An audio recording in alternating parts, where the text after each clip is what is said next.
Welcome to my podcast, Doing Business with a Servant's Heart. I'm so excited you are here. You'll hear some incredible stories about how people are serving around the world, how they overcame a struggle, how they serve. These shows will give you an edge in business and your personal life. I believe serving over sales will help you grow in so many ways. And now, about our incredible sponsor, Info. Info is a web app that puts your business on people's cell phones when you meet people online or in person. They can engage with your business or send out referrals with a button click, 24 hours a day, 7 days a week. The power of business is connecting with more people. Remember, your network is your net worth. Info will do this for you. I would love to help spread the word about these shows, so please subscribe to this podcast and find us on all your podcast platforms. Please share with anyone you know could benefit from our shows. Please enjoy the show. Welcome, everyone, to Doing Business with a Servant's Heart. Today's episode, we always have servants on here, but this guest is a true servant, and he's a servant to students and parents and education, which we all know needs help, and Bill is doing some magical things with education. Bill, welcome to the show. Well, thanks, Steve. Thanks for having me. I really appreciate it. Well, let's just dive right in and talk about the conference and what you're going to do and some bullet points about that. Yeah, this conference is really kind of a launching of my new business, and it's called VC LATINX 2023 Conference. What it is we're in 6 Latin American countries, of 3 languages, over 4 days, all about financial literacy and entrepreneurial skills for the underprivileged in these countries. So typically that's women, LGBTQ, rural folks, minorities. We want to help educate them and give them opportunity. That's great. I mean, now you can see why I'm excited to have Bill on. But why'd you choose financial literacy? I've been involved in the financial world for 37 years. So I spent 20 years in the trading pits of Chicago, and then a few years in banks and financial advising and all that wonderful stuff. And I was mentoring some kids at a high school in their incubator program, a program to teach them how to build a business. And I came up with this idea. I said, they asked, can you teach us the financial side of things?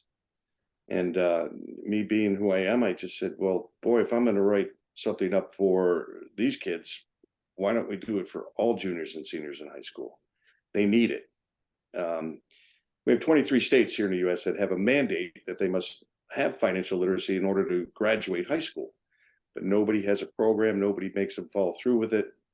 And there's more than 40 states that have it on their books in some form. But so it's needed. It is. I've heard high school kids at a party. We had my wife's son at a party here, and they were talking about, how do you write a check? I'm like, right? You laugh. I was laughing too, but they just don't know, right? They don't even know how to. So I asked one girl in the high school, I said, how do you know what your balance is on your bank account?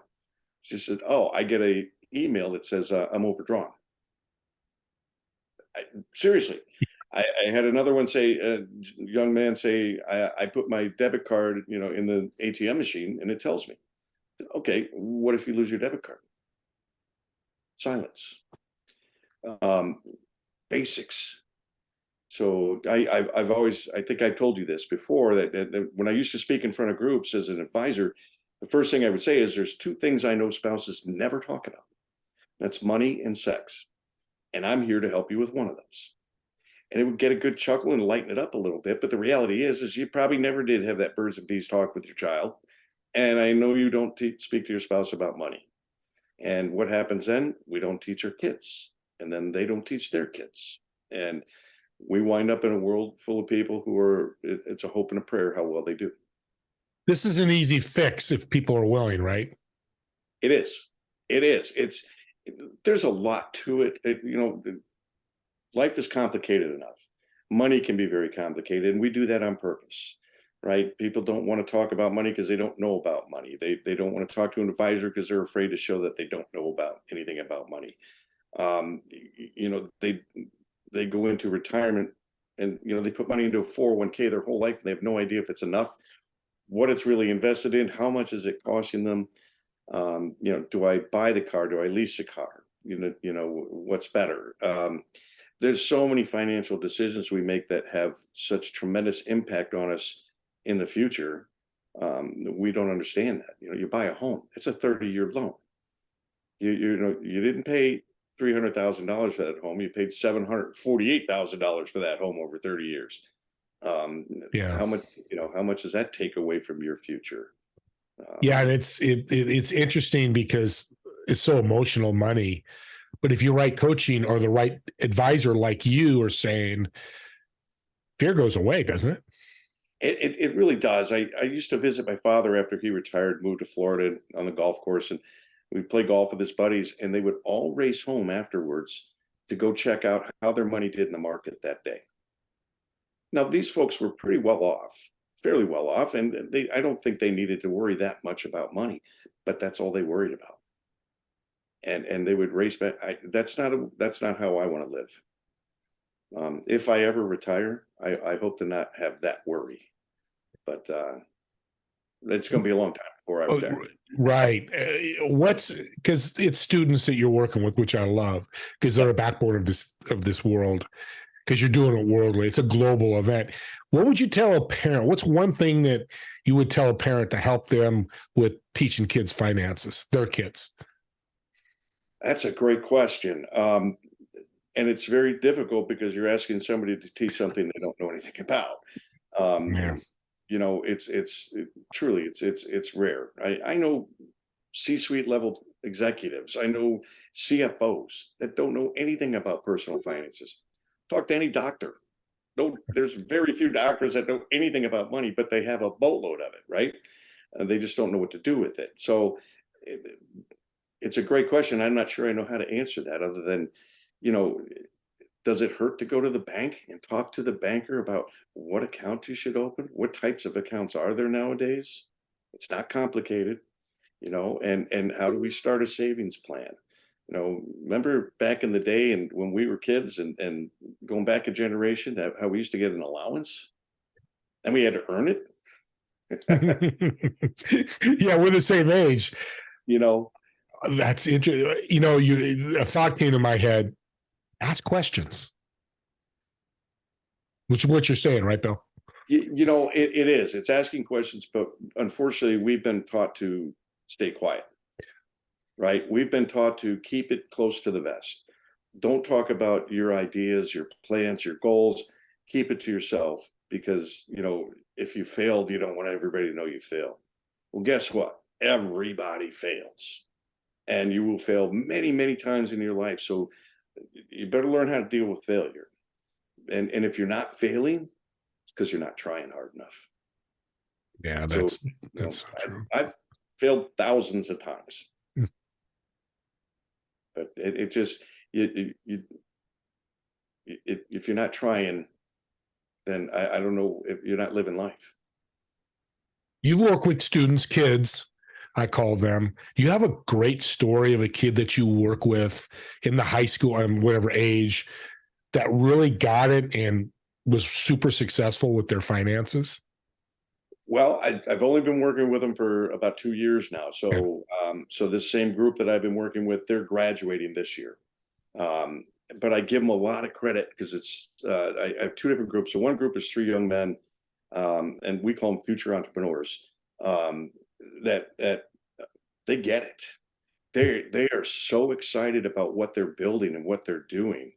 Now, part of that excitement comes from learning what the next steps are, and how exciting it can be. So to give you an idea, they've designed a sock, a sports sock that presumably we have to test this, but it eliminates blisters for athletes. Okay.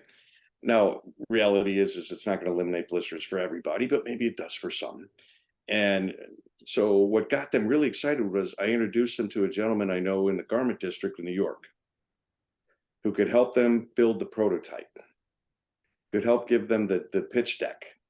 And their eyes almost popped out of their heads that they were having a conversation with a guy who looked at them and said, and if you want, I can get you into Walmart. I can get you into Kohl's. I can get you into Dick's Sporting Goods. And I'm like, back up the truck, Jeff, please. Don't have their eyes popping out of their heads. Let's first get this in place. Let's test it here in their school. Let's spread it out to the schools around here and move from there. But because these guys all of a sudden were like, we're going to make millions. And it's like, it doesn't work that way. No, we both know that for sure. Well, and that's the interesting thing about working with somebody like you, using your resources with these kids. They've got a great idea, but how many millions of people have a great idea, Bill? And they don't know where to go. It's probably why we just talked about earlier that 90% of people fail that's starting a new business. And it's for a couple of reasons. Number one, they don't realize how hard it is. And it's very hard. If it comes easy, something's wrong. Because it's very hard to build a business, number one. And number two, most people never start with a business plan, an executive plan. If you don't have a plan to fail, because it won't work. You can't fly by the seat of your pants and just become successful. It might work for a couple of people, but it's not going to work for 99.999% of people. And it's the first question I ask everybody. Anybody who comes to me for advice on their business, do you have a business plan? Because A, it holds you accountable. B, it gives you a goal. It keeps it in sight, so you know how to stay focused, because we can get sidetracked very easily. So it's just so important. I like that. I just read a story this week about Bill Walsh, the 49er head coach, where he scripted the first 25 plays. He said, I didn't want to not sleep at night. I could sleep the night before a game because I had my whole business plan, let's use your great verbiage, set up. And that's why the 49ers were so successful. Same idea, right? Exactly the same idea. What keeps you awake at night? Things that you don't know about, things that you're worried about that can hit you in the blind side. And if you plan it out, it's okay. Things are going to happen that you didn't expect, but you can adjust. You know, I spent 20 years in the trading pits, I said, and told you, and one of the first things you learn is make the trade, manage the risk. Don't sit there and overthink everything and make no decision. Make a decision and deal with it. Because go ahead. No, go ahead. Finish. If you think you're going to make the right decision every time, you're fooling yourself. And that leads to talking to business owners myself, not as much as you, but indecisiveness, not making that decision could be just as much failure as anything else, right? Oh, it's very easy to fail that way. It's very easy to fail that way. And you just, I love that phrase, just make the trade and deal with the risk. So make your decision in business, deal with the repercussions. Is it lost money, whatever that may be? Make adjustments as you go. Yeah. You know, it's just make the trade, manage the risk. This is what we're trying to build with my new company is here's the thing. If young people only have two choices that they can make, let's say on whatever they're facing, and neither choice is good, you're never going to make the right decision. But if you have knowledge, if you are given knowledge and provided knowledge, you have more options to make choices, and more options leads to more freedom. So that's our mission statement. We provide knowledge. Knowledge gives you options. Options gives you freedom. I like that. Let's segue into the conference. I want to give the audience a vision and when is it, and a vision what the conference is going to look like so they can partake as well. Yeah, so this is an interesting one. This one is all virtual. So it is coming at the end of May 23rd through the 26th. Like, as I said, 4 days. First day, I believe, is Spanish. Second day is Portuguese. And the third and fourth day are in English. Over 50, 60 speakers now, I believe. We have keynote speakers from the NASDAQ Stock Exchange Board of Directors. We have one from the G20. And we're talking to some other high-level folks like that. These are very high-level folks around the world at different universities. And again, it's all virtual. So some will be live, some will be recorded. And there's breakout rooms, there's round tables, there will be a virtual job fair. There will be angel and VC, venture capitalists, investors that will be available to talk to anybody who comes to this, that and get their questions answered. How do I put together a business plan? How do I put together a pitch deck? How do I approach people like you to get money? What can I expect in return? So it's a full gamut of, from going from concept to being successful and to getting that business up and running. And going forward, we will do that live. Right now, we're in conversations with Germany, and they're fighting between Berlin, Frankfurt, and Munich as to which university is going to host. And we have the same thing going on in France, and we're talking to other countries as well. But along with this 6 Latin American countries we're doing it with, we have watch parties in somewhere close to almost a dozen cities around the world. So, and these are strictly watch parties. So it's interesting, and I'm learning a lot.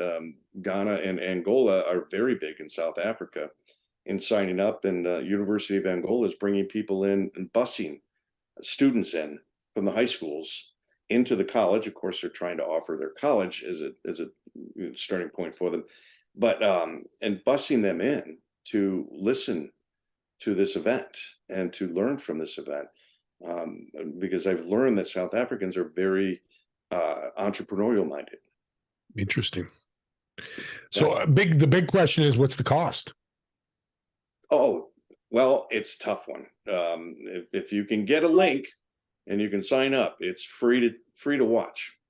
And through this show, because Bill asked me to, the link's going to be in the show. So it'll be free through this show, or reach out to me. And Bill, if they want to reach out to you for the conference or a question, how can they reach you? Best way to reach me is bill@billhaase.com. So that's BILL@BILLHAASE. 2 A's, 1 S, and then an E.com. And that's my personal email. Reach out to me. What's the time frame for the different days? 9 to 6. What kind of time schedule? 8 till noon, and there'll be a 1 hour break, and then from 1 till 5. I'm assuming people can come in and out during their day, check out what's going on. As they wish, they can partake. I mean, so many folks don't understand Spanish or Portuguese, and so they'll come into the English only, and vice versa. It's for whatever times that they can partake in it. After the conference, there are courses. Each of the speakers will provide courses that will support what they talked about, and go a little bit more in depth. And the speakers will be available to people if they want to reach out to them personally for a consultation. So at no cost. There are the classes. There is a cost to the classes to go deeper into it, but it's small. We understand the audience we're reaching out to, right? And we'll actually even be handing out some scholarships to people to buy those classes. True servant, audience. I told you, Bill's a servant. He's offering a free program that's massive, and he's giving scholarships. Yeah, we're looking at about 40 to 50,000 watchers. It's a large group of people. So what is the conference's goal for a guest coming in? What do you want them to come out of it on Sunday, or the Portuguese Day or Spanish Day when it's ended? What do you want them to get out of that? I want young people to get excited that there's opportunity. I want them to have hope. I want them to have purpose. I want them to be able to know that it's okay to go for it. That you don't have to be conservative. You don't have to be quiet. You don't have to downplay your thoughts, your beliefs. You get it in your mind that there's a dream within you. You can reach it. You absolutely can reach it, and you can make it. You have to learn how to get there, and you have to believe that you're going to get there. That's the key factor. Bill, you're a humble man. You've so much to offer. Let's talk about you. Can you give me a book? I know you. Okay. What's a favorite book or two? I know you've had some guests on we'll talk about the radio show too, but what's a book that you can share with the audience you loved and why? Yeah, you see that stack of books behind me there. Mm-hmm. That, those are all guests from my radio show that have written books, and I'm tasked. I want to read. But one of my favorite all-time books is The Go-Giver, and I only read it maybe a year ago, a little over a year ago. Didn't realize how. Yeah, I'm not a big fan of reading self-help books, and to me, those work well for the person who wrote them, but it doesn't mean it works well for me and me and my world, my dream, Mm-hmm. my situation. It never hurts to learn how others are being successful. Um, but I said a few years ago when I was a financial advisor, I looked at my manager and I just said, instead of trying to tell me what to do all the time, why don't you just let me go and let me do my thing? And let's see how that works. If I fail, I fail. Okay. Which is And right. I was a number 2 agent that year of 55 in our company. And so, you know, you folks individually, you have great ideas. You know who you are. You know what you can do. You just need to feel free to go out and do it. And you can. You just have to take charge. You got to believe. That's the key. Yeah. And The Go-Givers follows this podcast tremendously because it's all about serving. It Be a is. go-giver. It's a beautiful book, and I'm glad you mentioned that. Real quick, let's talk about the radio show. Tell us Yeah. about that. Yeah, I'm in my 3rd year. Every week I do a radio show, much like your podcast, and the concept is how to go from the concept of an idea, building a business, all the way to being successful. And I bring guests on the show that help people with every different stage and facet of a business you can imagine, and branding, marketing, sales, web designs, logos, mindset is very important. Sales is very important. So many people do sales incorrectly. It's unbelievable. You and I had that conversation, and this is why I so love talking with you, because I've done nothing but have conversations with people that I need to sell, and I've done nothing but tell them what you taught me was, selling as being a servant, and not selling a product or a service, maybe not even selling what you focus on. It's just giving, and business can really skyrocket by doing that. But it, it's challenging. Everything is challenging because we've been taught to do things a certain way, and the reality is I'm sorry, but that way doesn't work anymore. Not in this world. It's old school. Don't keep it close to the vest. Shout it out there. Reach out to people if you need help on something. Bring people in that are better doing something than you are. Don't waste your time trying to build your strengthen your weaknesses. No, bring somebody else in. Let them handle that. Do what you do best and focus on that, and let others do what they do best. Don't micromanage. That's a powerful statement. I'm glad I recorded this because I want to listen to it. Because my dad, who passed in 2017, used to tell me as a kid, don't recreate the wheel. If it's built, jump on it and ride with it. He did that his whole life. A very successful contractor, but he never, he went in the times of the 60s and 70s when there's no cell phones. It was fax machines that go in it. But again, he says, I never recreated the wheel, which is exactly what you're saying.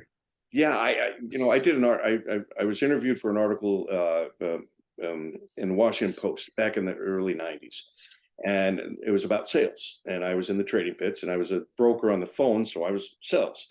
They said, "What do you find is the biggest problem with sales today?" I said, "The saddest part is sales is going away from the relationship." And nowadays, and that's back in the 90s, and saying, it's either sell or get out. You got 30 days to meet a quota. You got 60 days to meet a quota or get out. Sales is about relationships. It is not about shoving a product or a service down someone's throat, because we're a little bit too smarter nowadays. Nobody likes to be sold, right? Everybody loves to buy, but nobody wants to be sold. So how do you sell in that kind of environment? You can't push your wares, and you see them. We're in networking groups, which are very valuable, but the difference between those who are givers and those who are just sellers. And we kind of try to stay away from those that all they're doing is selling. Well, you get it. This and our conversation when we met previously, I enjoyed it. I'm enjoying this as much. We're running out of time. A guy gave me a phrase, commission breath. Every time somebody sells. Isn't that great?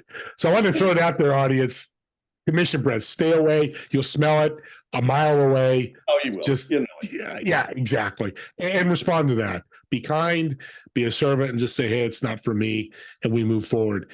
Well, I want to really thank you for being on this show. This has been one of my best shows because you really care and you have passion to help people.